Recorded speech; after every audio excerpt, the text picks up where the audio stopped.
All right, everybody. We are getting started for our next Game Dev Roundtable here on the Game Wisdom channel. We have a great cast and another panel lined up for you this month. We have a newcomer to the cast this time. Please welcome everybody, Seth Goldberg. How are you doing? Hey, how are you? Thanks for having me on. Not a problem. For those of you who are repeated viewers, unfortunately, Jack is in the middle of his teaching or his teaching curriculum, or what I forget how we describe schools. It's been such a long time since I've been in school, whatever that is. So he is going to be away until at least December, I believe. But we'll be happy to have him back when he is done teaching. But as for everyone else, before we get started with our discussion, we're going to give everybody a chance to once again introduce themselves for those of you new to the table. So we'll start with myself, and then we'll go to Tomo, Seth, Ramin, and Shark to round things out. So, as always, I am Josh Bicer, the owner and writer here at Game Wisdom. I talk about game design, and I also am a multi book author at this point with 4 books out, and I just got the confirmation for book number 5 on free to play design, which means I'll be chatting with Ramin probably a whole lot in the coming 4 to 5 months. But that's it for me, so up to Tomo. Hi everybody, my name is Tomo Moriwaki. I've been a game designer for a couple decades, and in the most recent decade, I started a small company called Hyperkinetic Studios, and we have a game internal to that studio called Epic Tavern that's all about fantasy storytelling. All right, over to Seth. I'm Seth Goldberg. I'm a former game developer and designer for both board games and computer games. I specialized kind of in the early MMO world. Then I moved on to build my own studio doing social gaming. Now I work with other indies in promotion, testing, various services for the indies, and I run the strategy informer, where I do game reviews. Mostly in strategy, of course. All right, great to have you, and over to Ramin. My name is Ramin Shokrizad. I've been pioneering the fields of game economics and game neuroeconomics since 2005. I've got over 100 articles on Gamasutra and Gameful. My specialty is the metagame design for very complex, massively multiplayer online games, especially ones with economies. And right now I'm building blockchain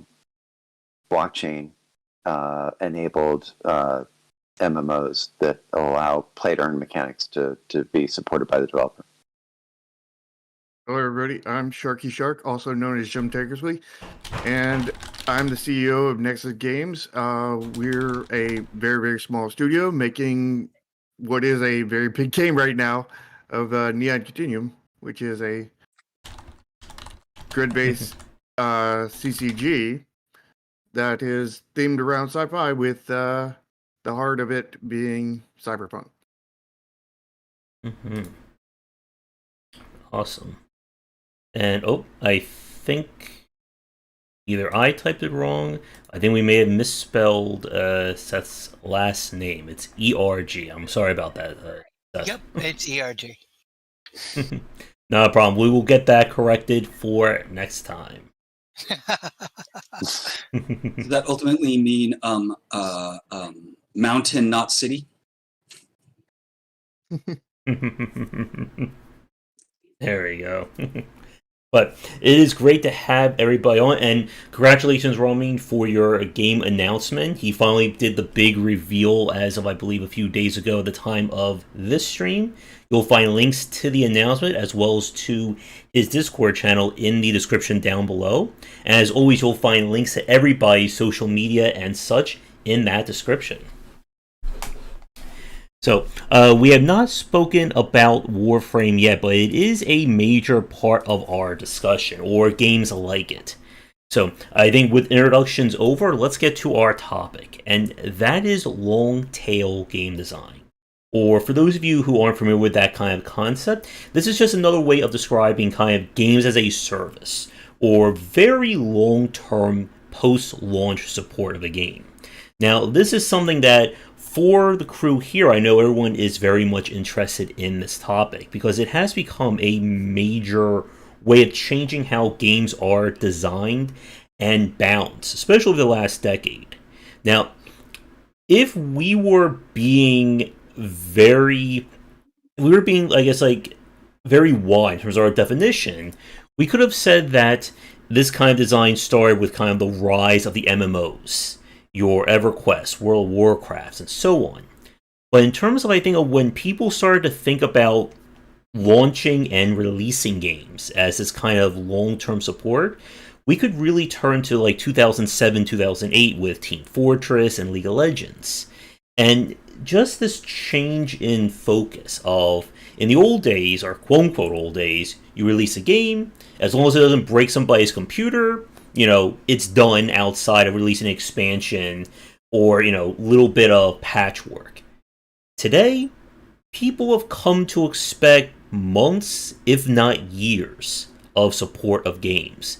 And it has really radically changed everything from mobile and free-to-play games to even like AAA single-player titles. People want to know that this game is not done. They want to see, more stories. They want more outfits and levels and whatnot.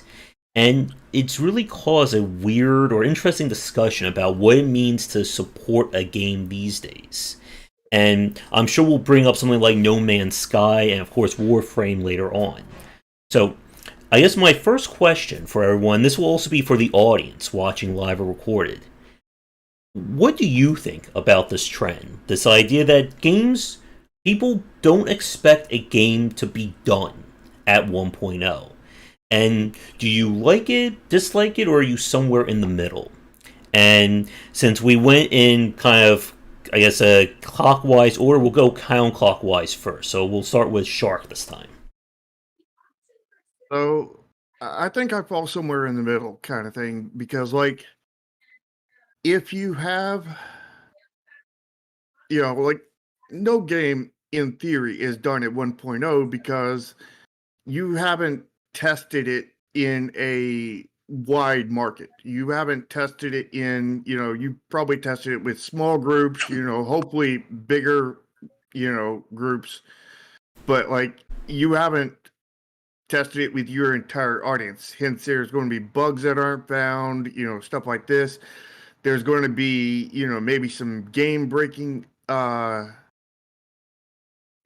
necessarily bugs, but, ways to take advantage in the game that you probably don't want in there. You want to get those out, all kinds of different things along that lines. But there could be a lot farther than that, when you're talking about a live service or anything like that, because a live service has to continuously put out content. But just in general, I think that those two things are like a bare minimum kind of thing for you to keep on upgrading.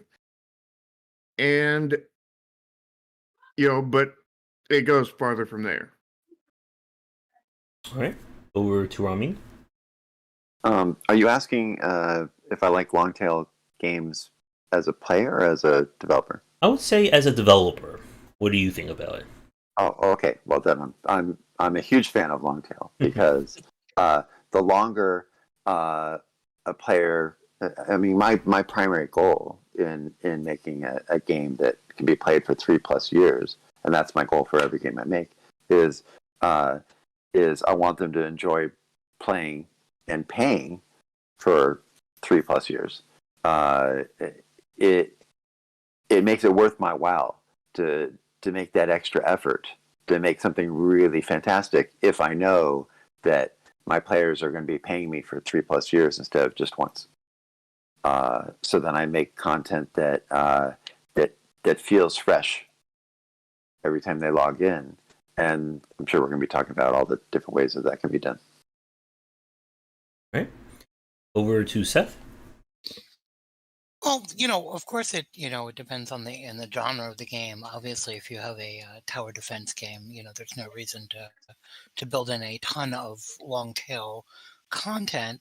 But if you're looking at an online service, something with a live operation, something with a mobile operations, something with a massive player base, then I really, really enjoy it. But I like the emergence of long tail gaming into more of a single player mode. I believe, we in our internal discussions mentioned Deathloop as the roguelike of in the example of long tail gaming, or was it Dead Cells that you mentioned?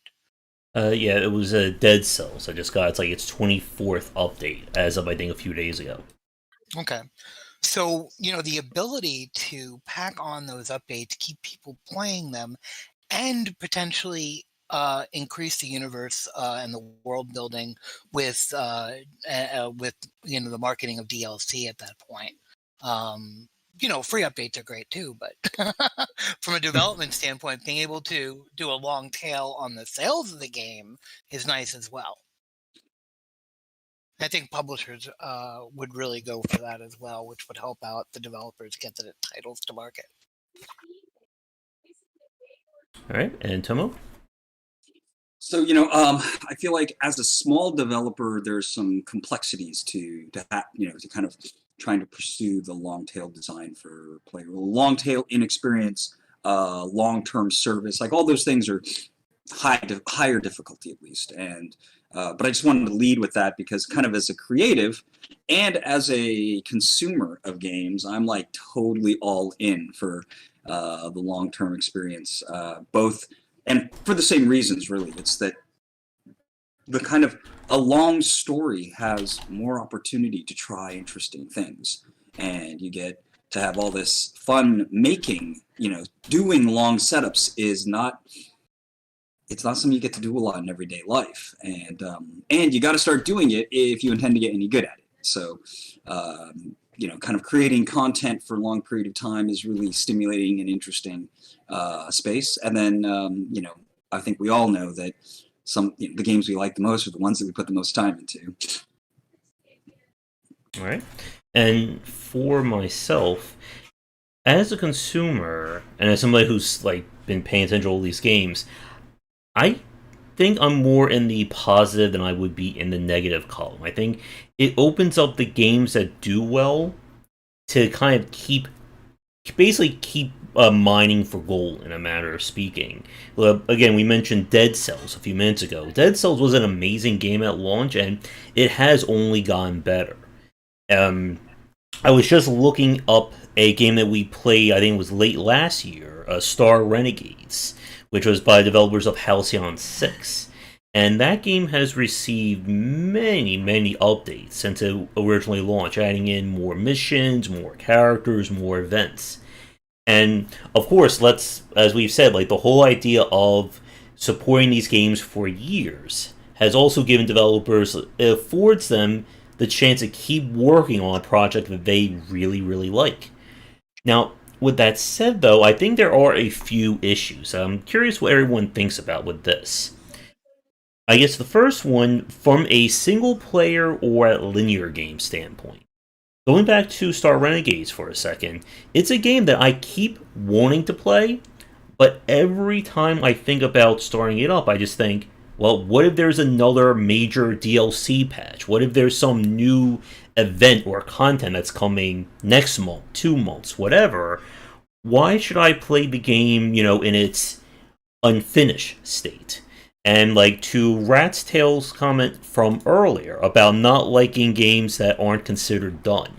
It's definitely that very weird concern that, you are playing the unpolished or unrefined version of this game, and that at some point down the line, it officially hits the magical, pristine edition. Now you can truly play the game for what it is. And if anyone wants to start, feel free. Well, Go ahead, Tomo. Go ahead. I was just going to make a quick comment. I definitely, over time, have become more and more tolerant of the sort of incomplete game. I think that, I'm browsing experience. I'm consuming experience, and I'll take what's there in many cases. Certainly, I'm not like I don't see a game that's not done yet and go, oh, I got to check it out. It's certainly obviously less interesting if it's not done than if it is done. But I don't think I have any particular negative bias for that any longer, and I think I definitely did. We'll say like 15 years ago. The event of early access games has kind of conditioned us to be a little bit more accepting of that. Jumping into an early access game, I do have the thought in my head of why play it now, why not wait? But with a single player story driven game, I certainly think that you want to wait, and the long tail situation is not necessarily the best thing in the world for that. I don't see the reason to play Wastelands 2 years before it goes into retail. Just throwing out Wastelands as a name, not anything about Wasteland specifically. But for something that is meant to evolve over time, or content can be added in large chunks like the main story and then the after stories and DLC down the line, then it's a lot fairer to go into it now. In the example of Star Renegades, at launch, it was a perfectly reasonable game. It was a good length. So anything they put into it at this point is just gravy. I think I mentioned Star Traders yesterday. They've done 250 updates, and they've all been pretty substantial content updates. So the experience of playing it, 3 years ago when it came out, is totally different than now. But doesn't that create the incentive to keep people playing?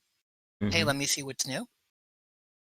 Yeah, I agree with pretty much everything Seth said, because it depends on the game. Like, if it's a story-based game kind of thing, I'm going to expect the complete experience when I play it. Mm-hmm. I don't, want, any kind of real big issues. Now, if it's additional content on top of that, additional story after the fact, that I'm fine with. But, the core experience that I experienced in the story, I don't want to have to go back and play through that all over again.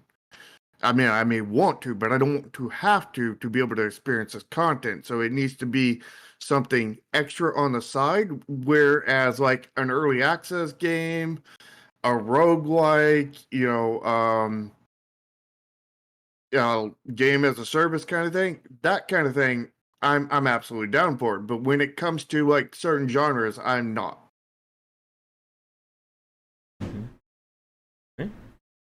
Anything from you, Rami?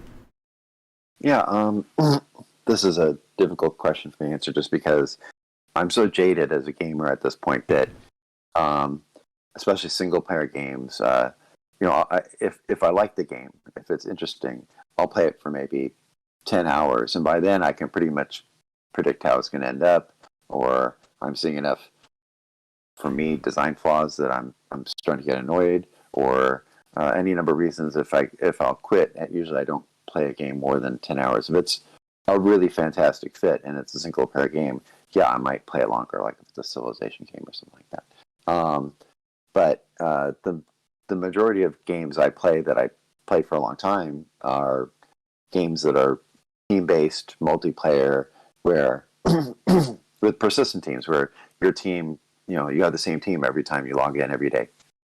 So I'm getting to, I'm getting that social interaction with other people, which is much more attractive to me than just the math that I'm pumping when I'm playing a computer game.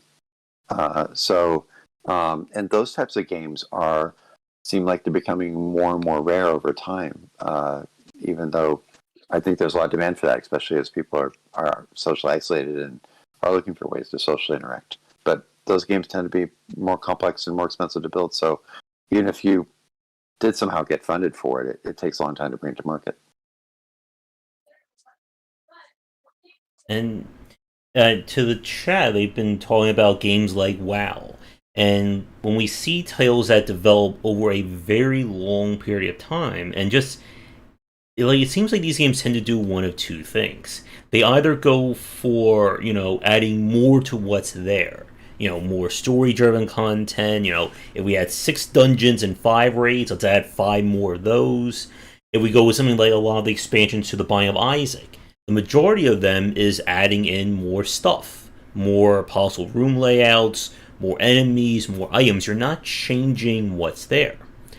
But then we have this other category, and this is where we kind of get into like the real long tail design, when it's not just about adding more to what's there, but how do we grow this game? And we can look at examples like Warframe. Again, Warframe has received so many updates over the last decade that it is very much an entirely different game now than it was at start. Team Fortress, with the inclusion of the Manco store, new items, events. What was another one? Like Sea of Thieves. And again, we can even point to something like No Man's Sky. That No Man's Sky is definitely not the same game it was at day one of launch. And Was it a game at launch? It's now certainly a game. It's gotten a lot more accolades. But the point about this is that these are games that if you were to play them, week one, month one, year one, you could very well have 3 distinct different experiences. So and again, especially for like Tomo, Ramin, and Shark here, who are designing games around kind of this long tail discussion, like, what are your thoughts on like games that have to, or games that fundamentally change, as their lifespan grows? Well, I mean, I think that the longer your game exists, the more it has to change, right? If you give enough time, then I mean, people people need to keep exploring, and no matter how much content you make, at some point it will all be used up, right? And so service can continue to provide content. I'm sure there are a lot of really clever tricks we can do to kind of change things up in the way people interact. But it's just so efficient. I mean, I think there was a time when World of Warcraft would make pretty significant changes upon expansion releases, and I know they kind of shied away from that in this last round. And I think they'd considered it a problem, and a lot of players would complain about it. But it was like the only thing that kept it alive so long, right? You need to. That whole fresh new need to re-explore, need to kind of understand rules again, and you don't have to change everything. But if you're going to have a game and you intend to hold users for years and years and years, then the experience needs to evolve along with them. What is the right change for a game that all of its users are bored to death of because they've pumped 800 hours into it? And no matter what you are, that whatever that next step is, it's different than what you presently are.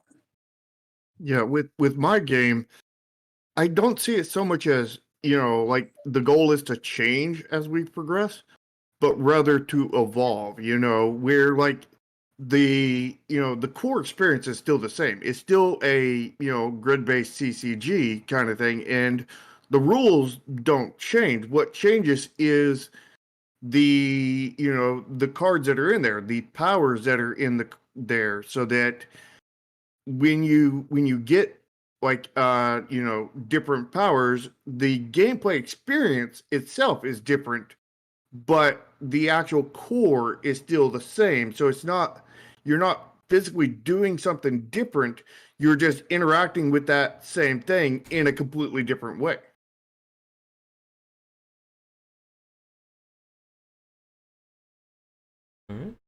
So I would say that as a neuroscientist, I look at there's 2 loops that are going to drive long-term engagement. You have dopamine loops, which is what 99% of games as a service providers are trying to hit, and you have oxytocin loops, which are still pretty much invisible or mysterious to developers. And the thing is, with dopamine loops, they decrease in efficacy over time. Oxytocin loops increase in efficacy over time. So if you want your game to last long enough, you've got to either use a lot of tricks to try to reset the body's dopamine clock so that it still works again. You can do that by creating lots of make it unpredictable by having people battling different other users every time, like maybe in World of Tanks or World of Warships, so you can never really predict how it's going to turn out. But with oxytocin loops, you need to have some consistent social interaction day after day, and if as you're building friendships, that's increasing. Blizzard doesn't understand this, so they added things like dungeon finders to make the game more accessible and to make the game more casual. But the problem is that made the social bond. It broke the social bonds. You didn't need to create social bonds anymore. You just hit a button and you're in a group. You didn't have to go through the work of creating social attachment in order to go into the end game content. And so they actually were shooting their game right in the one thing that was keeping people engaged. That's unfortunate, because if they understood that, they wouldn't have the decline in users that they've been experiencing the last few years. All right. Back in the old MMO days, going back 20 years, I wanted to call out specifically Asheron's Call. One of the things that was done in Asheron's Call is we destroyed one of the cities, or they destroyed one of the cities.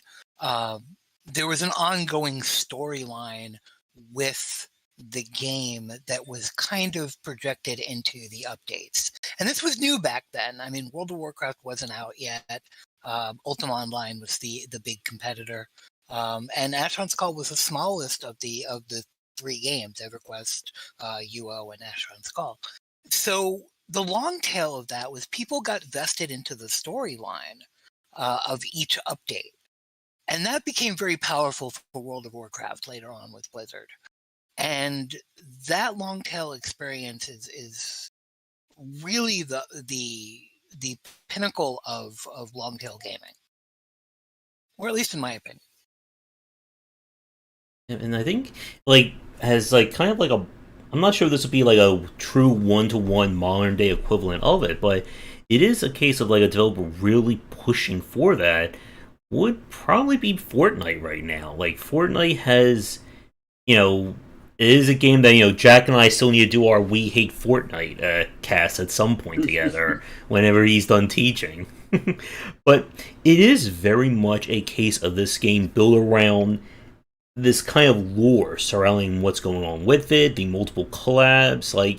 It is a game that it's trying to keep people invested through this kind of story structure. And I mean, we could even go back to during the heyday of Team Fortress, when they started to really get involved with the lore with those comic books. And for fans of Team Fortress, you probably remember that the very first comic books they did were just here's our wacky character, these are the wacky weapons you're gonna get. And then they evolved into this entire mythos surrounding the company. Oh, I think we lost Tomo there? Or? Yeah, Yep. Tomo. Yeah. Uh-oh. Oh, wait, he's coming back. Oh, wait. There we go. Yeah, they had a lot of comments. Oh, there he is. Was it just me that got lost there? Yeah. Yep. Okay. Yeah, I think something happened on mine, but That's all right. But again, this idea that that you could tie the story into these updates. I think Tomo's frozen now. But it looked like he was posing with his drink. So a nice little drink advertisement. There we go. But the point for this is that, and I think to what Seth was saying, and as well as to Ramin, that you can, if you engage people in this way, you give them something that really matters. That's not just, oh, I log on every day for, +5 bonus currency for my weekly engagement. But if we can tell this ongoing story, Fail Better with Fallen London being another really big example of this, that it gives more weight to these games, and it is far more attractive than just saying, again, log on, get 10 bonus bucks, and that's it.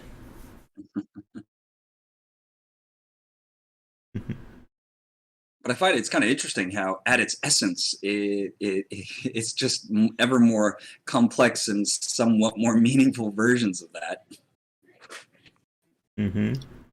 What about when we look at long tail gaming from, like, say, the rogue deck builder style game? Slay the Spire obviously has long-term development or long tail development built into it.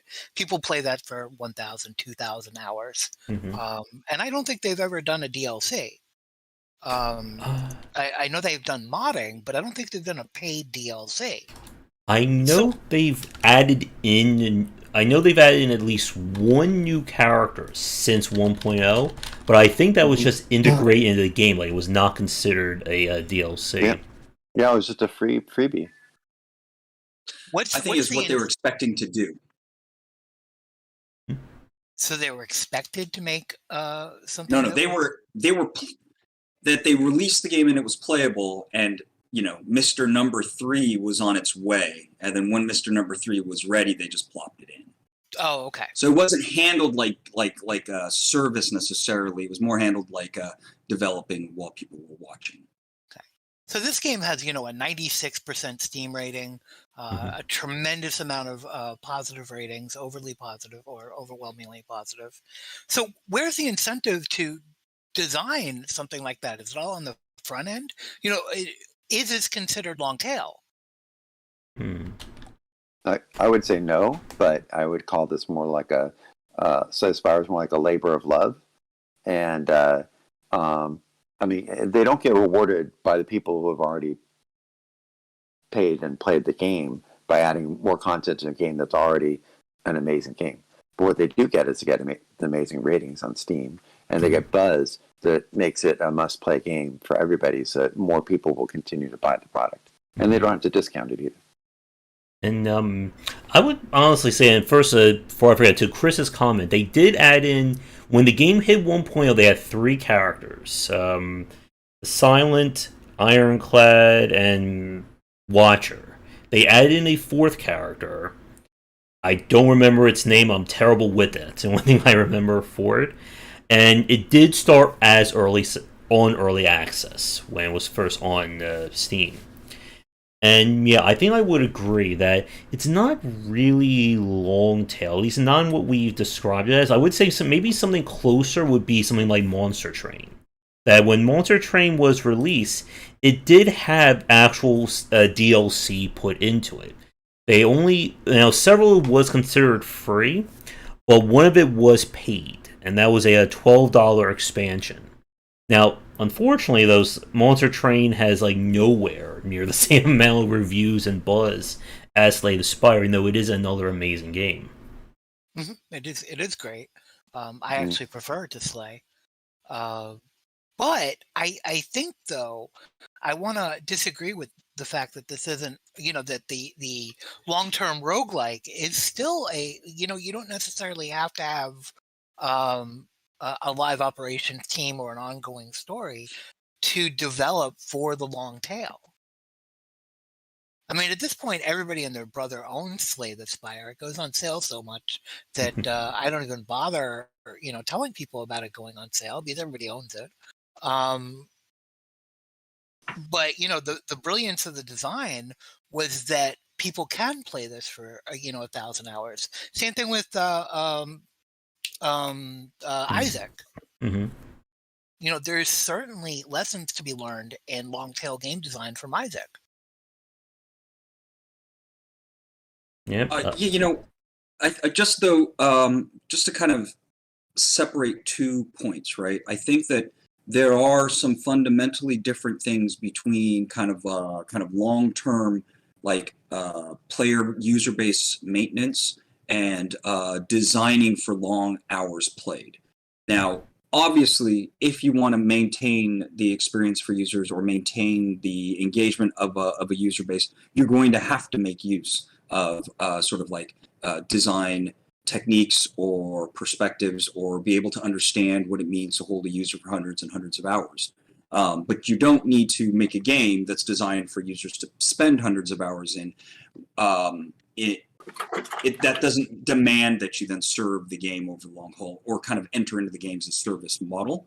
But I do think the degree to which I would be interested in serving users over a long haul would be in the fashion of how I would intend to hold users for hundreds of hours in any given game experience. You mentioned Warframe before. I think I have like 2,500 hours in Warframe, I love it. I love the space that's available to explore in their progression. They definitely turn grinding into a good word, in my opinion. And what am I grinding for? It's like I'm willing to work so that I can explore the gameplay space that they've built, and the gameplay space is the thing that kind of keeps me and holds me. It's like, yeah, I love it. I'd love to see if by increasing the rate of fire by 4% and increasing my magazine size by 25% and then adding 22% of electricity damage, what that's going to feel like in the game. And that's a super straightforward thing to change in the experience. It's that's really truly like one of 1,000 vectors you could explore. Probably 1,000's underselling it. And like in the context of Epic Tavern, we're trying to create as many pathways for a player to explore, and this feeling like you have to leave untread territory behind. So at some point, you can loop back around and try again. I think if you're going to use a retail business model, which I don't recommend, but if you are going to do it, you get a chance. It's a binary. You either make a sale or you don't. And so if you're charging $20 for your game and you want to make sure people buy it, you provide $40 worth of value, and then at $20, a lot of people will buy it. If you raise the value to $80, then even more people will buy it. But it requires more and more work to create more and more value just to get a few extra percent of the top that haven't bought your game yet. And that doesn't make sense from a business standpoint, unless you're trying to become like the new Blizzard to replace the old Blizzard that's falling off. Early on, Blizzard made these games that had 10 or 20 times the value of what they were selling the game for, and they kept doing this. And because they kept doing it, they created a reputation where everybody wanted the next game, and then there would be lines outside the store for the games when it would release. This changed with Diablo 3 and after that, where they started instead of focusing on content, they started focusing on mathematical and psychological methods to extract more money from the same content instead of just overbuilding the content. And so the value of Blizzard games has just dropped year after year to the point where now people are not nearly as enthusiastic about their brand. So for somebody like the developers of Slay the Spire, to me, it only makes sense to create $200 worth of value for a $20 game if they are trying to raise money for another game where they're going to provide even more content and charge significantly more, either as games as a service or as a one-time sale or or something that has DLCs, because now they've built that reputation, and that reputation can be converted into a business proposition. One could say that building a reputation at all would increase your marketing power for every game after that, making marketing cheaper and more widely available, so that even if you don't carry through with stuff going forward kind of thing, you have the reputation to just boost every game after it. Well, I mean, I feel like a lot of developers don't know how much what they're putting together is worth, so they just try as damn hard as they can and see how it plays out. And those guys just turn out to make something quite awesome. I totally agree with what Ramin is saying. Like in the context of Epic Tavern, I feel like at least we're trying to pursue sort of a similar shape. And for us, the only thing that makes it worth it is this idea that we're building kind of a machine that we could reuse. And that's part of the sort of longer term business proposition around that title. And even still, we wouldn't dare abandon our work for hire practices because, we don't want to disappear overnight. So Also, as a quick time check, we're about 40 minutes in, so I just want to make sure everyone is still good time-wise, things like that. Yep. Okay. Dynamite. All right. So there are two topics or two questions I want to bring up for the table, and then if the chat has any questions or if you guys have any topics you want to bring up, definitely feel free. So one thing that we haven't touched on yet is the mobile side or the free-to-play side of things. We've been kind of dancing around, and we spent a lot of time talking about things from a single-player point of view, but mobile and free-to-play games have definitely, or at least the ones that have survived, have embraced long-tail design.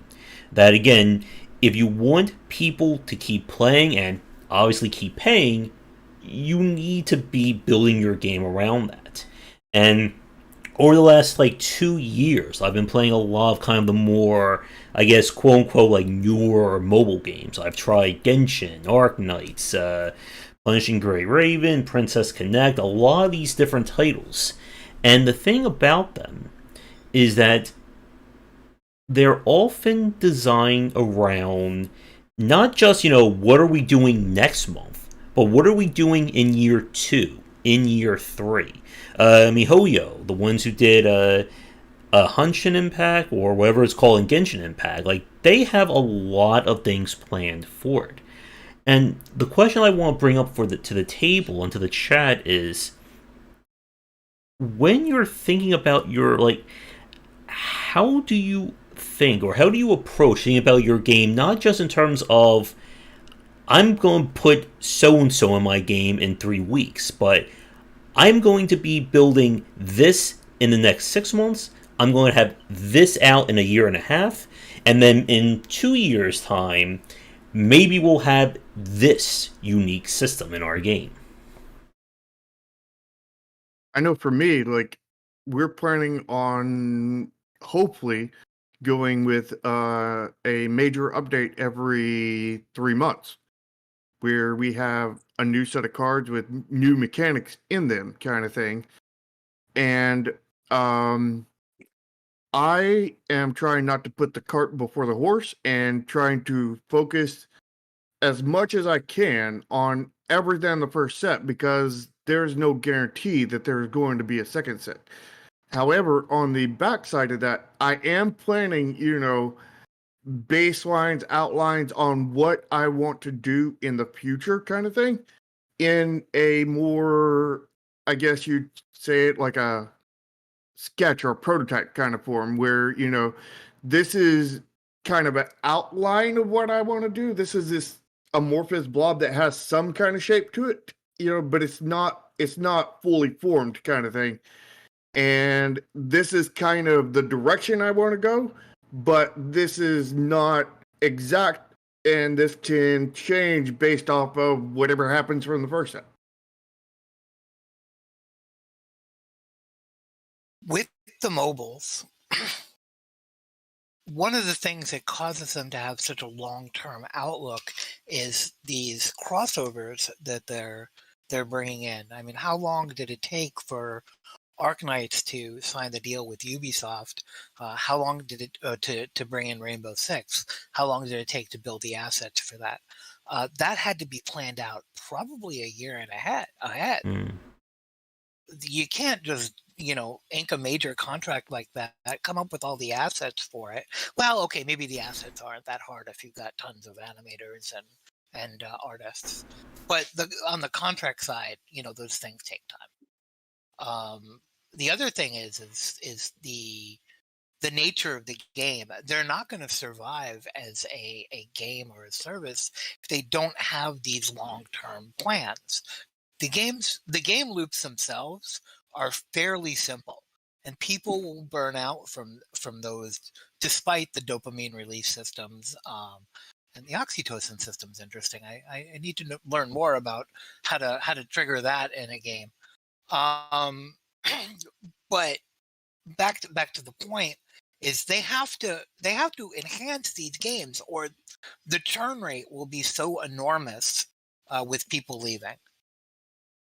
And a lot of people, burn out from your gachas or your mobile games and just come back when a new banner is released or when the new update comes out. They play the update, they play out the content, and they leave again. And even if they're spending a lot of money, they're doing it in these spurts.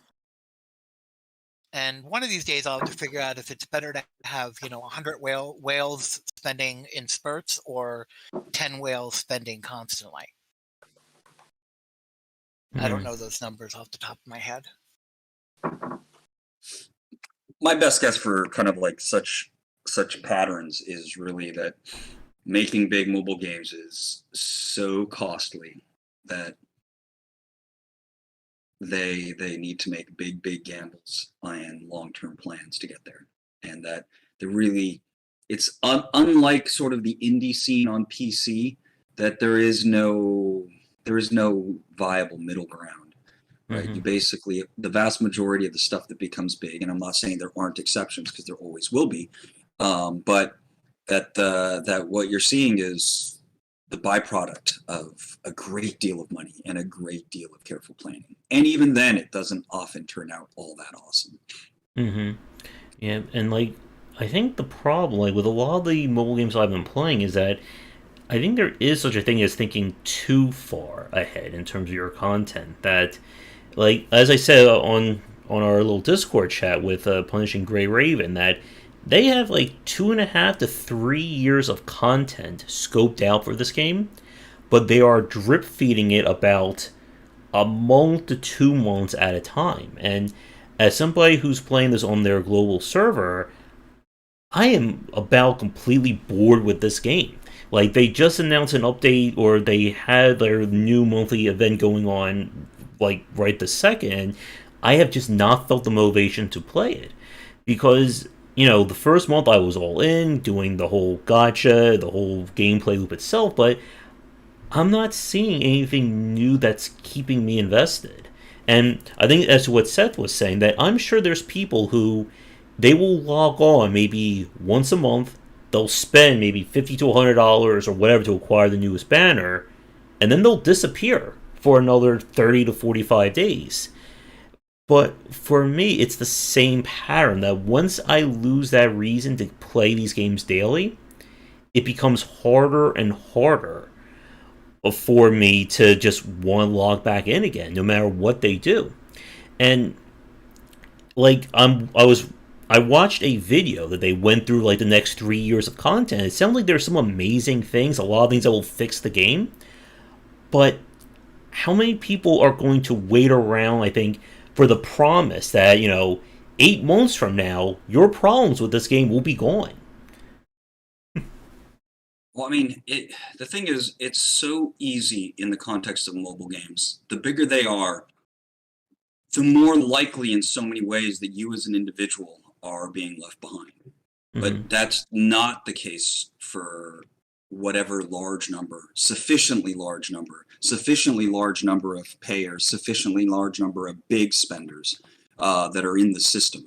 And what happens is, once that starts to happen, it starts to gain kind of a life of its own. And if you're not kind of in that sort of cadre of player types, the game will evolve away from your interests. And, it's not like we can ask ourselves questions like, why would anyone want to do X, Y, or Z? But the very fact that they're choosing to do it, unless they don't know what they're doing, but I mean, a lot of big mobile development, it is very much the opposite of not knowing what they're doing. They're making horrific amounts of money. Yep. They're following processes that have been established kind of in stone over the course of a reasonably long period of time.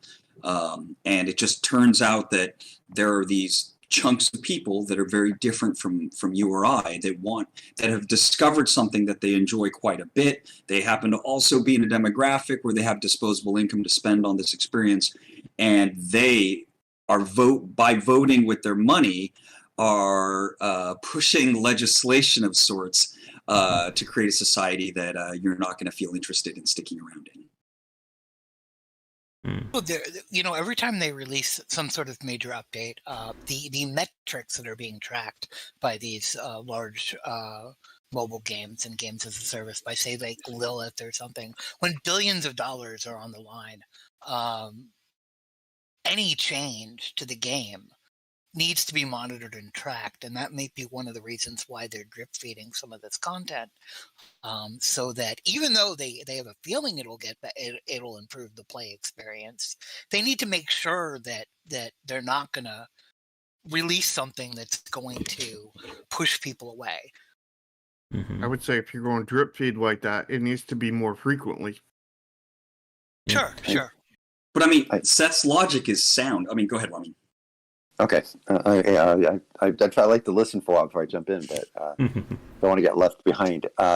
There's some strategy going on the part of the developer. If you're going to do games as a service, the primary goal is you've got a certain user acquisition cost, the cost to get your player into the game.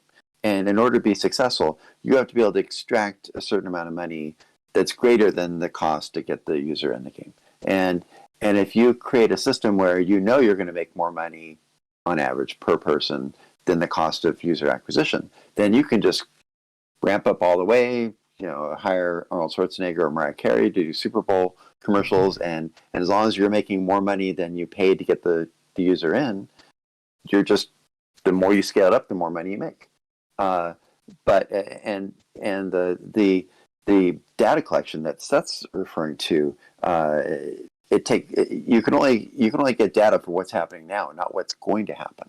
So it creates a pressure to get quick sales, quick funding extraction that you can measure in your metrics in your game. So you get companies like Machine Zone, which try to go for the very quick kill in the first week or so after a person logs in, to try to make that user acquisition cost back right away that they can demonstrate mathematically. The other way to do it is much more complex and potentially more risky, like for instance with my World of Warships designs, where you create a system where you feel confident enough that people will play the game for 2-3+ years and keep spending the whole time under the design, so that even though the metrics, it may take a while to make back the user acquisition cost, initially that might be a little bit anxiety producing for the developer because they don't know when they're going to break even or even if they're going to break even. But if you do it right then, and the user stays in, and even if they're spending a relatively small amount of money, but they're doing it consistently every month for years, you end up making a huge multiple of the user acquisition cost back. And that's why, basically Wargaming has stopped making games after those last 2 games I made design because they don't need to, because their games are just still making money 7 years after I designed them. Yeah, it's thinking long term versus short term, because you see this with a lot of AAA kind of thing, where even on games that are not live services kind of thing, where they think short term kind of thing, and they're just all pushing everything short term and screw what happens long term in the company. And that's part of the reason why Blizzard is where it is now, because it's always been pushing short term, never thinking about the long term, and now it's that's a recent development. Recent. That haven't always been like that. Yeah. And whatever Blizzard did, if we hold it up as a negative example, we would take one of the most winningest paths of development in the history of mankind and calling it not good. Well, we're talking about their more recent stuff where they've just been short-term focused. You can shit in your bed, and then at the very end, everyone will say everything you did sucked, right? I would say the merger with Activision definitely changed the culture at Blizzard. Maybe not right away, but it was gradually happened. Although it is worth noting that a lot of the things they're in trouble for today happened before that merger. Yep. Well, I'm not referring to the current events in the news. I'm referring to the monetization models and stuff like that. The way they've, really, like they've gone from, trying to provide quality and everything to rather draining every cent out of somebody's wallet at the cost of, draining that person completely out of their fan base kind of thing. I guess so. I don't know. I know lots of people that the amounts that they've bought from WoW made them happier than anything else. I think that the second time I got contacted by Blizzard was somewhere around, I don't know, 2012, 2013, and it was like a new vice president or something that over at Blizzard who had a PhD, and he wanted to build a data team, and he wanted to see if I could help him build this data team. And I tried to steer him in a different direction. I mean, I told him I'm not the person who builds the data team. I'm the person who interprets the data that you get from the data team. But I was trying to warn him that, you know, and I ended up finally coming out and like really explaining all this in my data implosion paper, that the whole point of hiring a data team is trying to figure out ways to raise the price of your product so you can extract more value from the product, the same product. But that doesn't increase the value of your product to the consumer. In fact, it lowers the value of the product to the consumer because you've raised the price without raising the content. And this is the thing. The focus for a while at Blizzard was, let's improve the quality. Let's keep improving the quality, and just kept going up until this happened. This was the shift in culture. This was the moment when this guy came in, and it wasn't just him. I'm sure somebody hired him and had this idea also. That let's switch to using quantitative methods instead of qualitative methods to create more money from our products. And to some extent, this made sense because they had overbuilt their game so much that they weren't really they weren't charging as much money as people were willing to spend. So really what they needed was higher prices along with the higher quality. But they're just thinking in binary. So instead of thinking they need both of these things, they just stopped improving the quality and just focused on improving the cost. And over time, this lowered the value of the products of Blizzard every year until it got to an inflection point where now people are bailing out because they complain, this game is not getting any better. If anything, it's getting worse. But the prices just keep going up and up with all of these different ways that they're charging the microtransactions or linking mounts to subscriptions or whatever. And so they lost what they started with. I think there's merits in both of those approaches, and the trick isn't maximizing one or the other. The trick is blending them so that you are charging at the rate of the value that you're providing so that people keep giving you that money. And to kind of add on to what Seth and Ramin were saying about, analyzing the releases and as well as like what it means to go short term versus long term. I think this again is a major push in terms of mobile design. Again, like game like Arknights, I think they're like 2 years old. I know they're over a year old now. Genshin Impact is definitely over a year, and for a lot of mobile games, like the year or the annual kind of reward or annual festival is kind of like, the Medal of Honor for these games. That if they can survive a year, it usually means something has gone incredibly right for them. And I think one of the biggest shifts in terms of like mobile and even just games as a service is what Ramin was describing, that like the Machine Zone, very much fun pain, very short-term, short-term profit model that kind of dominated mobile for since like the early 2010s and maybe 2016, 2017 is not really viable anymore. Consumers don't want to play a game that's kind of like punching them in the face and saying, give me your money.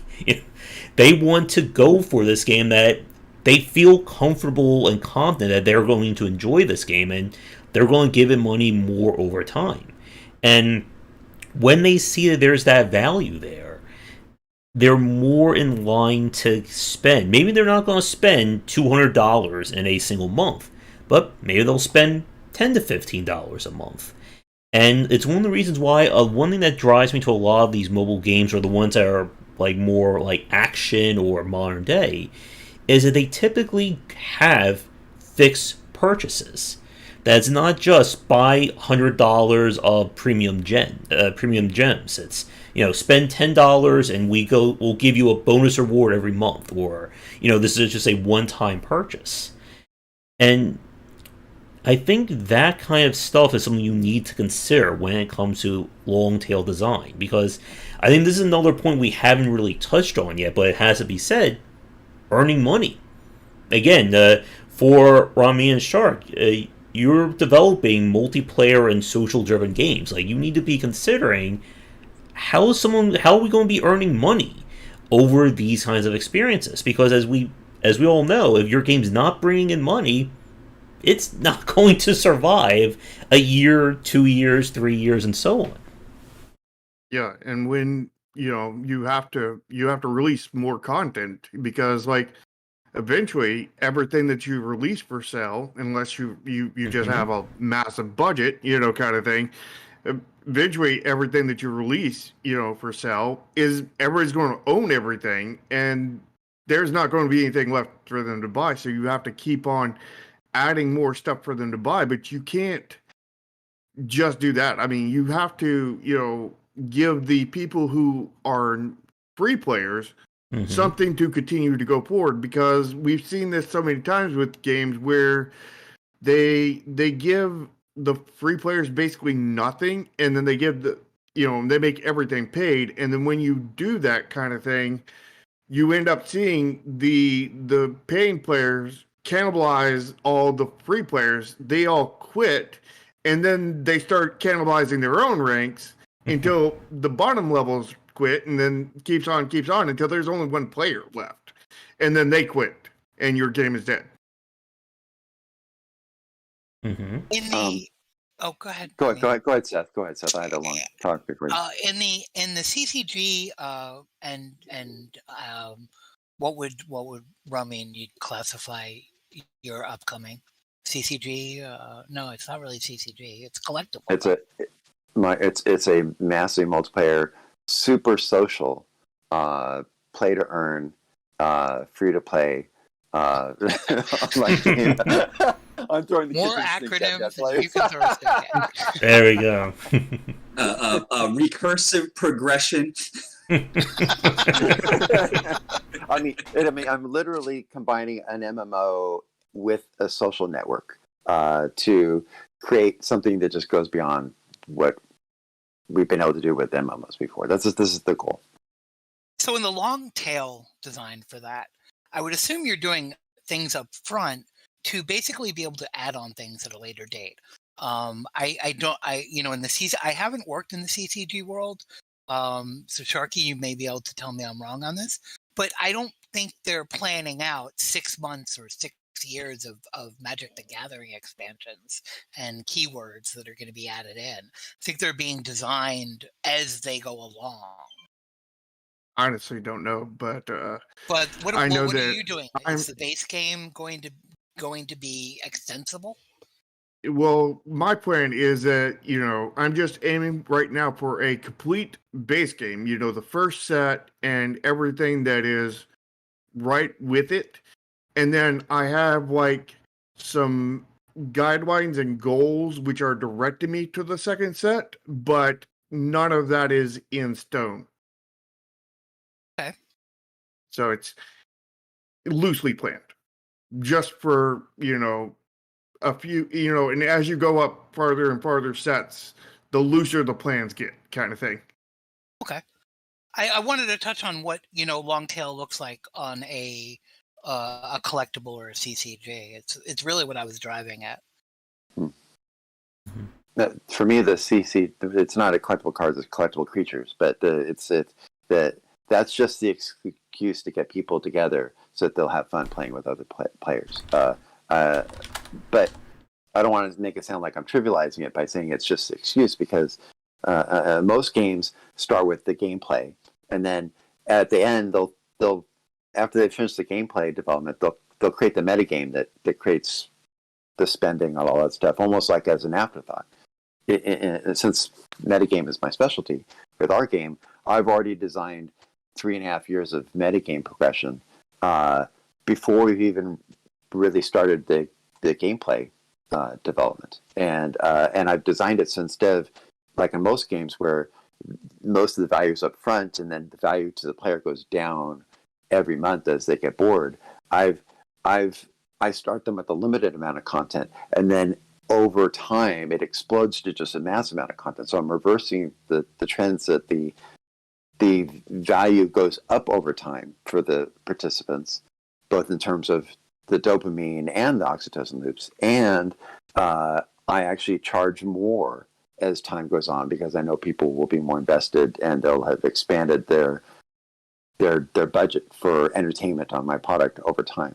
So the game starts off basically free and very inexpensive, but I anticipate people will spend and be earning thousands of dollars as they get past the 1 year mark. Well, there's something sort of essential to what you've described, both in this call and maybe a little bit before. This idea that as I invest more of my time, I'm starting to create sort of this. I am sinking cost, right? And then I'm actually creating as a player, and as I'm basically building my value in that experience, and therefore it should become more valuable to me, right? That I think we have such a coarse relationship with product and cost. And that we're only starting to scratch the surface of really how sophisticated it gets and how much it's really connected to this imagination the imagination that we all have. And it's going to be really interesting to watch your stuff in action and see where the large thrust of it, where it heads. I think I talk about this in my group monetization paper, where people are not like static numbers that a data scientist can just say, oh, this person is worth 5.3 units of whatever. They evolve, and we talked about this before, where like these quick gotcha sales techniques are becoming less and less effective over time because consumers are adapting. They're organic. They learn. They grow. And then when you get them together in large groups, what I call persistent game collectives, they act as a hive mind and they share knowledge. And this means they adapt much faster and much more effectively. So even though you may think you're smarter than the player, as the hive mind is smarter than you because it's a collective of thousands of minds. And so your ability to trick players is getting lower and lower over time, and they're adapting. So, but because they are adapting, you can take advantage of this by having them adapt to a high value product by increasing their budget for that product. Now, you can't do that with a retail game like the early Blizzard games that were probably worth thousands of dollars to people, but they raised their budgets to thousands of dollars, but that didn't go to Blizzard. It went to third parties like IGE that were extracting all that additional propensity to spend that Blizzard didn't know how to tap. Blizzard said, "Oh well, we got to raise our prices," but they weren't honest about it, and they forgot to raise the value as they were doing that at the same time. So if you want to raise your prices over time, you have to increase the value of the game over time, and this is the hardest thing to do as a developer because people get bored. They want something fresh. They want something new, and so it's very difficult to make a game increase in value over time instead of decrease in value over time. And of course, that's a focus of much of my last 10, 15 years of research.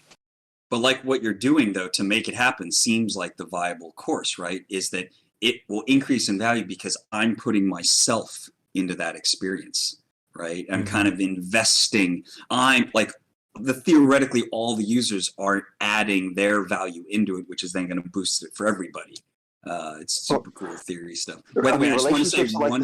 Okay. Yeah. Oh, absolutely. Totally. Well, I mean, in a lot of ways, this is what life is. People go into marriages, they think, oh, this is super high value. And they think, oh, I'll be in this relationship for the rest of my life because I can't imagine, this is such a great, relationship. But the thing is, people get lazy in relationships and they say, oh, I've already got you. And they put in that less and less effort over time. And at some point, the cost gets higher than the value, and then they're out of there. And you're totally. And now we have the American voice section of our roundtable. Oh, well, I have one small little story about Blizzard, which I thought was very interesting to me at the time, which is, I feel like them trying to go in the complete wrong direction, even though I loved what they did for me personally. At some point, they had these WoW tokens that you could farm up. I could spend X amount, like I think it was like $15 for $10 worth, like for a $10 month, or $20 for $15 worth of WoW time, and then I could sell it on the auction house, and it would be like somewhere between like 300,000 and 100,000 gold, and it fluctuated. Maybe it's down below 50 now. But the key being, at some point, they allowed you to buy the with WoW Gold, the game token, and then they let you then redeem it for its actual game time value in the Blizzard store. And at the time, I had millions of WoW Gold. And so I burned through all my WoW Gold. I bought a bunch of tokens, turned it into Blizzard store balance, and bought literally everything on the store in like 20 minutes.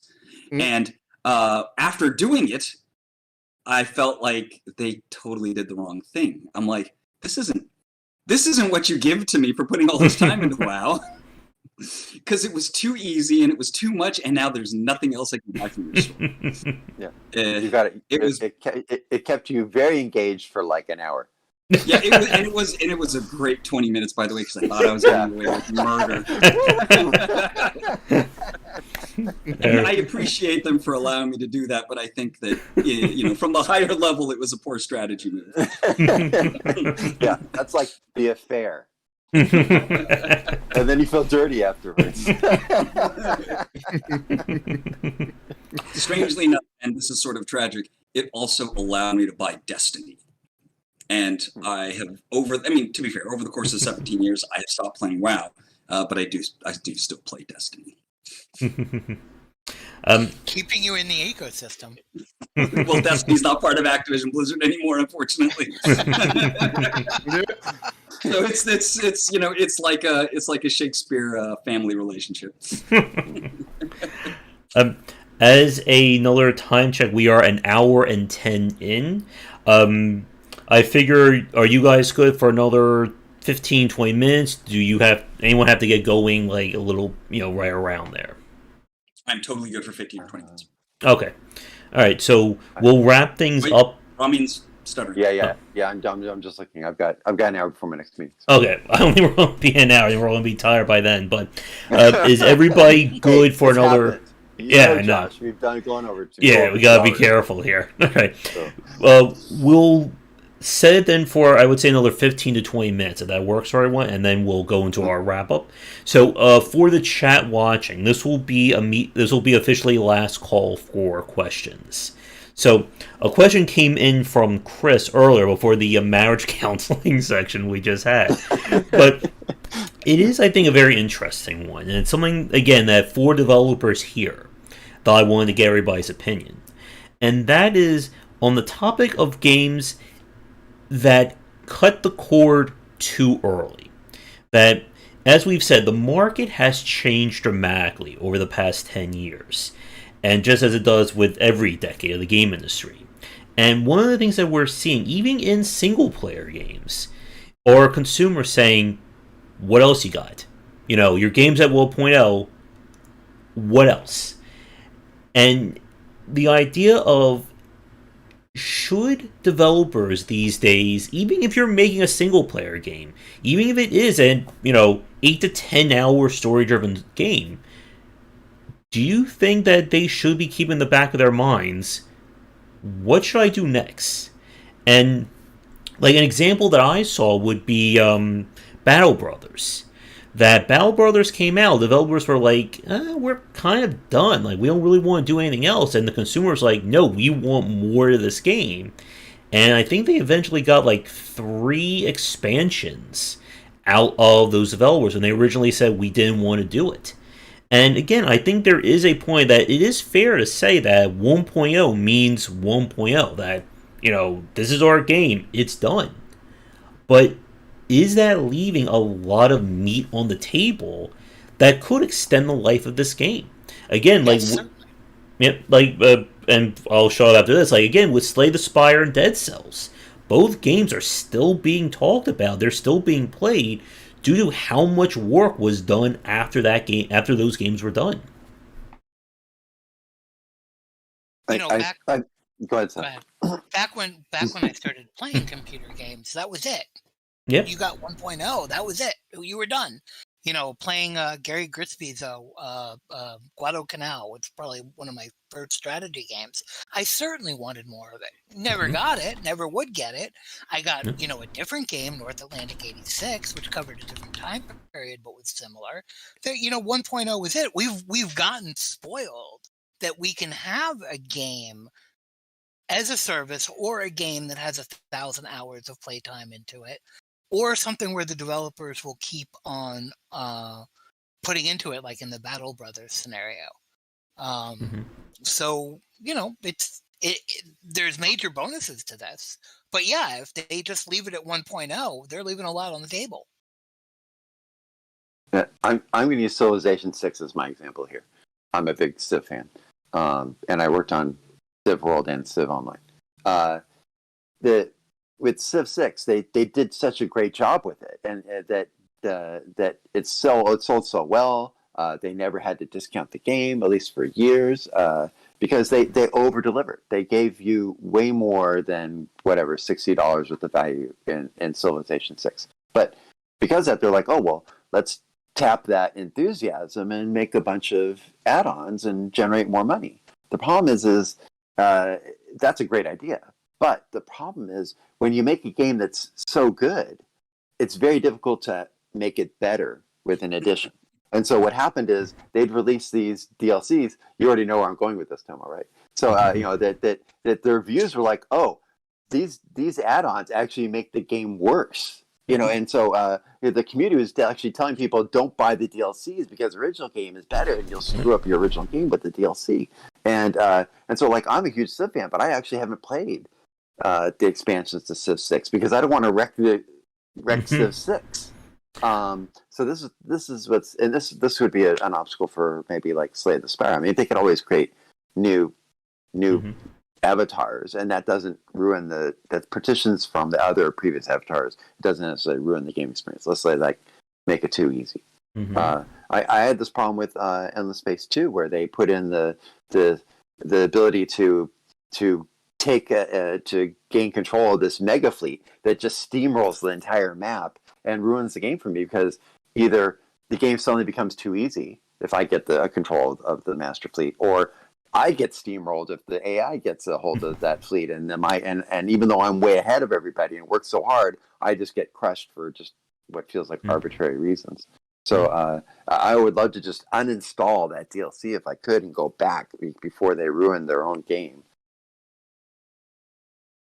And like the opposite of like this discussion, and I want to throw to what Seth was going to say too, would be Paradox Interactive. Like they're the complete opposite of this question. They just say our game comes out, and then we're releasing 2 to 3 years more of DLC and expansions to it. Stellaris, Star Wars Crusader Kings, Europa Universalis. Like there's the amount of DLC in those games is so confusing. You need a chart to figure out, what's in what DLC and which ones to buy. Well, that's because they want you to buy them all. Yeah. Just buy them all, and then you don't need to worry about the order. Well, that actually brings up an interesting side to the long tail with Paradox producing a subscription model for their DLC now. I didn't know that. Yeah. So you can get, you get the Europa Universalis subscription for $12 a month or whatever it is, and you get all the DLC until you stop paying. I think subscriptions are going to make a comeback. I'm betting on it myself. No, I think so. It's time. It's like somehow the giant wheel has turned back around. That's like the strangest thing because like with the mobile games that a fixed price per month that gets you X amount of rewards, X amount of guarantees, that's a subscription. If I'm paying $15 a month to get bonus resources or free gacha rolls, man, I'm subscribed to this game. Oh yeah, absolutely. Premium account for sure. That's the classic first veil that they put over the subscription. Mm-hmm. Yeah. I mean, all the wargaming titles use that, and it's worked very well for us in that regard. And I think I have about 25% coverage over the last 5 years with World of Tanks Premium subscription. And that I could turn it on and off at will. Yeah. Wonderfully flexible. It would actually, if anything, it made it so I played over a much longer absolute time frame because I could stop when I needed to and then jump back in. And then when I did do it, I felt like I needed to cluster. Yeah, I'm actually in planning the subscription lengths to be 1 week in my upcoming title. Because instead of just one subscription, there's 20 different subscriptions to choose from in my game, and I expect people to jump from one subscription to another because it's a strategic element, which subscription they choose. The board game Summoner Wars, which also has a computer one, not the Gacha Summoner Wars, the board game by Plaid Hat, I believe. They are doing a subscription model for their mobile game and I believe their physical game. I need to look more into the physical game to talk the aspects of it. But essentially, you get all the different races if you pay X number of dollars a month. And I don't want to do that. I absolutely refuse to play this game, and I really enjoy Summoner Wars as a game because that's going to cost me a lot more in the long run because, I'm going to have it active when I'm not playing the game, and I'm going to forget to, turn it off. And, when I stop paying for it, I lose access to all the races that I would have had if I spent $3 on each race pack or something like that. So Tomo says it's coming back, and I see it coming back. I don't want it to come back. Well, I think what also needs to happen, though, to kind of establish it in kind of a better space is that the real fanatics of the game, they know they're getting the subscription because that's just going to happen. But that they might be losing some of the kind of area under the curve that lies just short of subscription, but above zero pay. If they don't have an a la carte menu.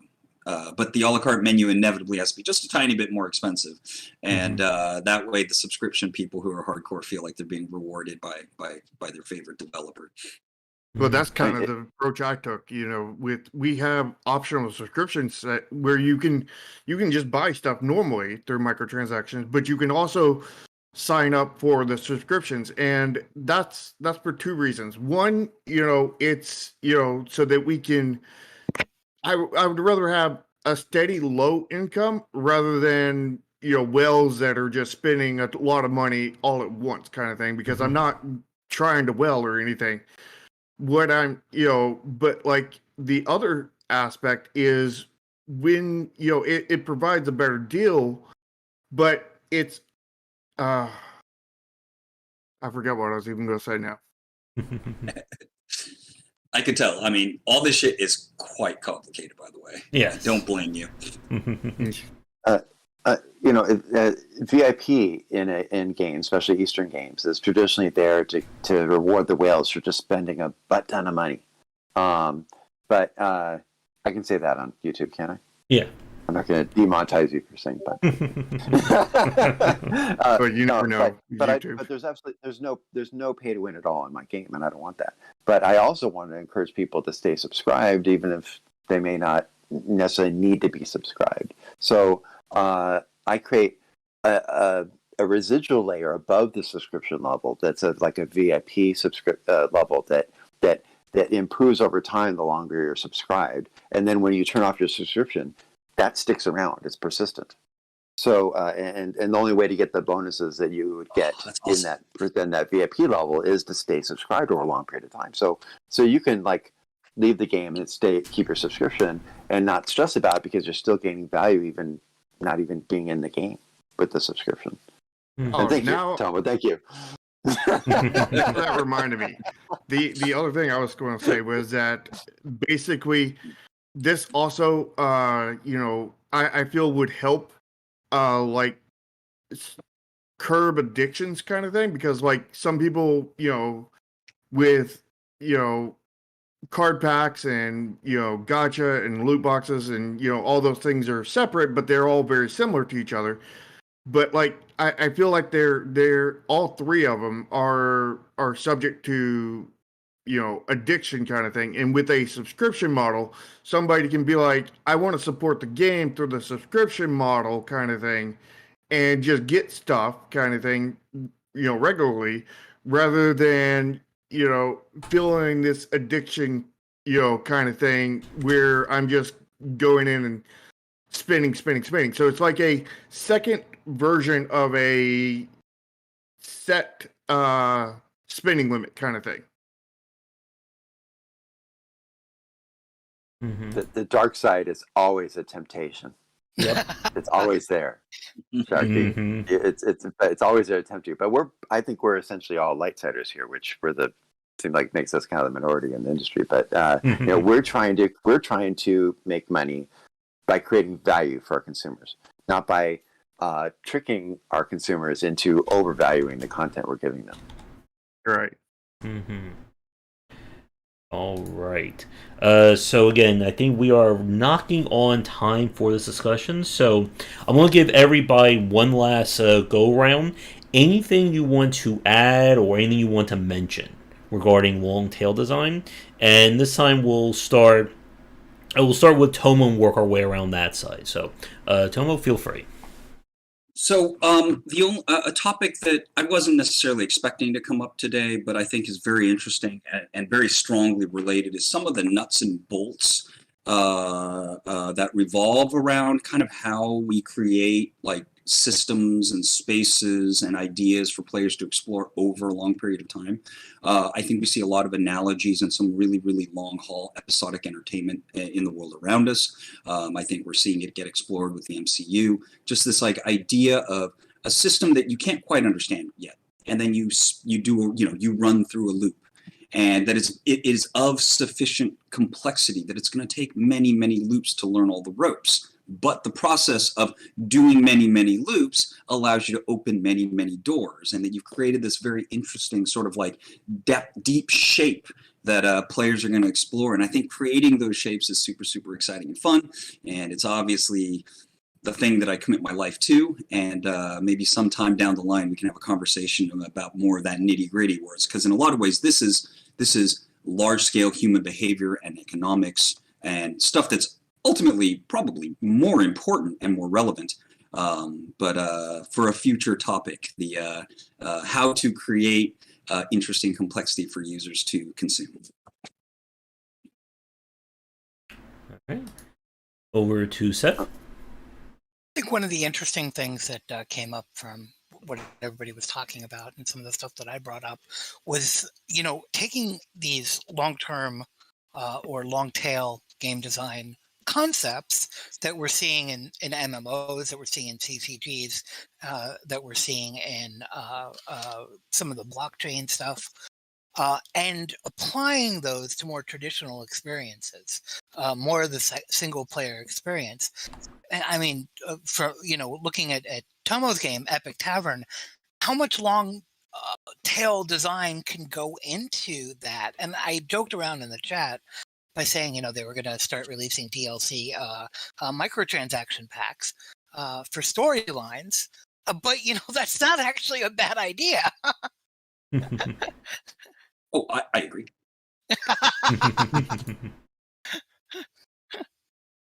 I'm going to get a little philosophical here. I see that entertainment as a human need. The higher your stress level, the more you need entertainment. And entertainment there is to help you cope with stress. And life's getting more and more stressful all the time. And the planet seems to be waging war with us, which isn't helping. So right now, the default entertainment for most of the planet is Facebook. And they'll get in, they just stim with it throughout the day. It's just something that they don't even think about. It's just part of their life.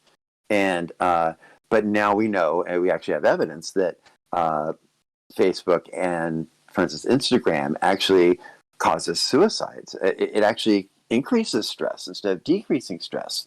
And this is a problem because if this is your stress outlet and it's causing more stress, you're screwed.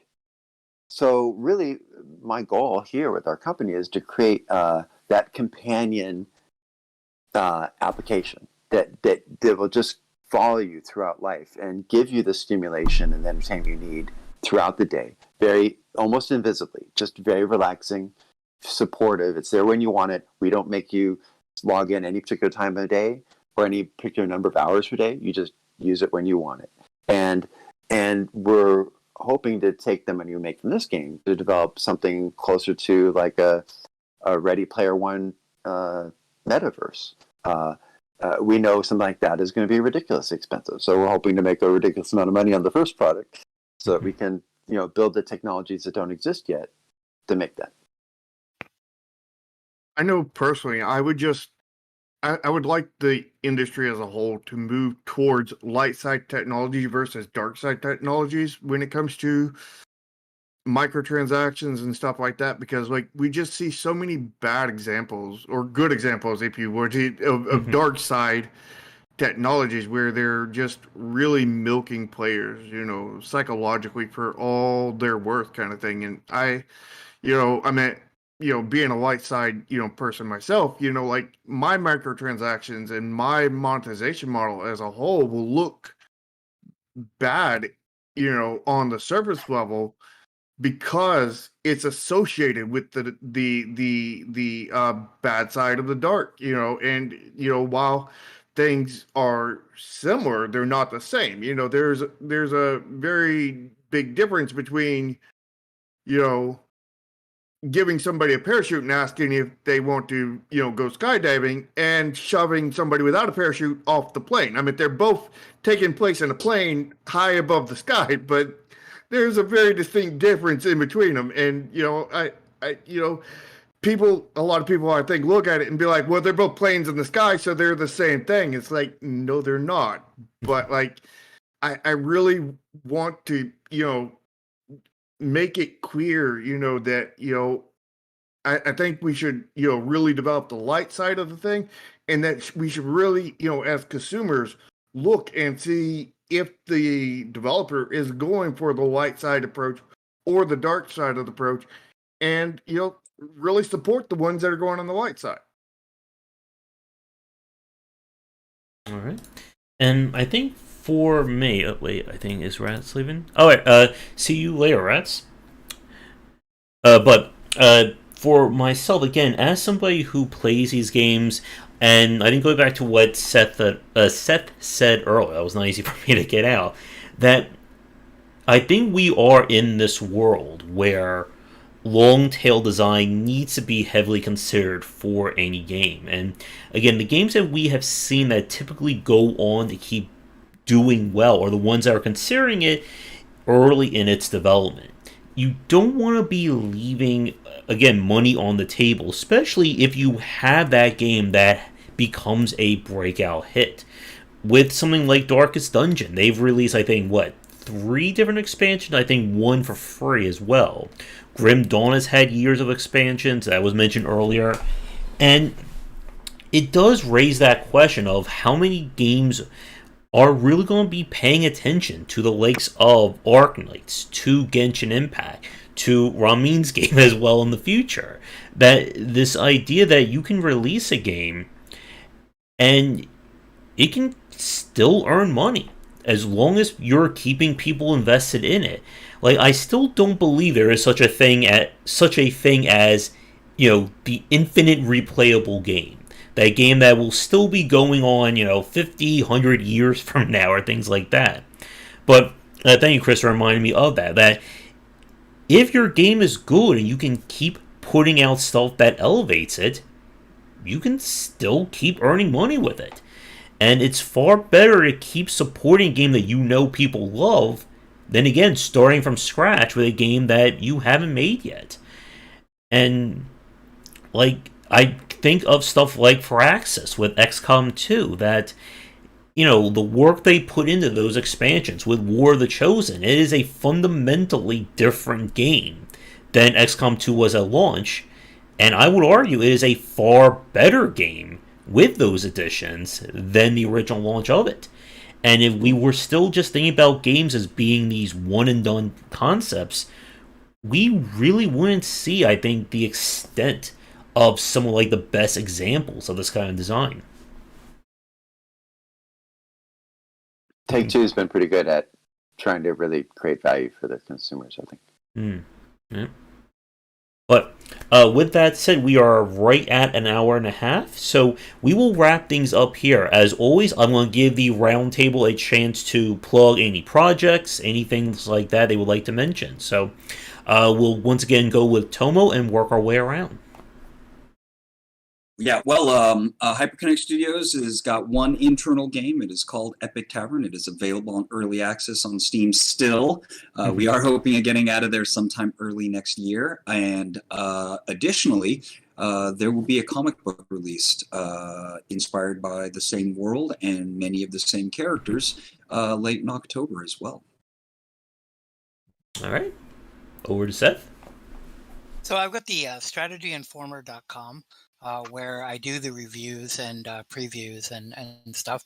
We're a little light on content right now because I've been actually redesigning the site. It took off really well, and I've needed to solidify some things. But we're starting to write again for it, and I'm working with some indie developers. So if you're looking for people to come on as contractors, contact me. I do part-time work for indies. And you said plug, so I might as well, right? And if you go to the website, you can find my Twitter, or you can look at the down below the video. My Twitter's on there. That's where I do a lot of my communication. All right, Ramin. Well, we just came out of stealth. We've changed our name to Eravant, and our game name is Stargarden. We just did the initial reveal of some of the basic information about the game, but it's an extremely complex game. So we're just going to be trickling out information about it slowly over time. But updates should be coming very rapidly now, especially now we have our Discord up and we're engaging with the community. Okay. And I'm currently working on Neon Continuum, which is a good-based CCG, and it's hard to tell you where we're at in development because it's sort of a mixed bag.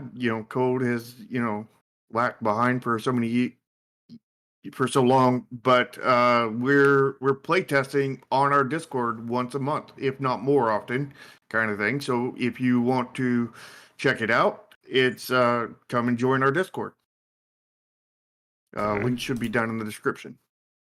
All right, and for me, obviously, I have a Game Wisdom YouTube channel, which I hope everyone watching this is subscribe, liking, doing all that other great stuff. We are knocking on 8,000 subscribers with the goal, of course, to hit the magical 10,000 in the near future.